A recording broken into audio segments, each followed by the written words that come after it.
শয়তান তিনটা ধোঁকা দিবে। কয়টা ধোঁকা? হাত নামান। শয়তান তিনটা ধোঁকা দিবে, এটা সবাইকে দেয়, আপনাকেও দিবে। এক নাম্বার ধোঁকা, বৈজ্ঞানিক পদ্ধতি পড়েছি, হুজুরের কাছে পড়েছি, হ্যাঁ, তারাবির নামাজের আগে পরে পড়েছি, রমজানে পড়েছি, আমার জানার দরকার নেই, আমি অনেক জানি। এটা শয়তানের একটা ধোঁকা।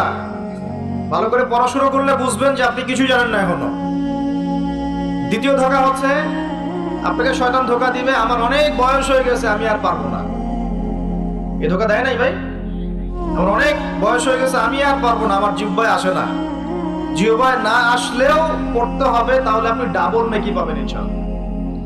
জিহ্বায় না আসলেও যারা পড়ে, ওই ফিহি হাদিসে আসছে, মানে আটকে আটকে যায়, তারপরেও ওয়াহু আলাইহি শাক্কুন, এটা তার উপর কঠিন হয়, তারপরেও সে চেষ্টা করে, ফালাহু আজরান, তার জন্য ডাবল পুরস্কার, ডাবল নেকি হবে ইনশাআল্লাহ। আরেকটা শয়তান ধোঁকা দিবে, এটা তোমাদেরকে দিবে, ইয়াংদেরকে, সেটা হলো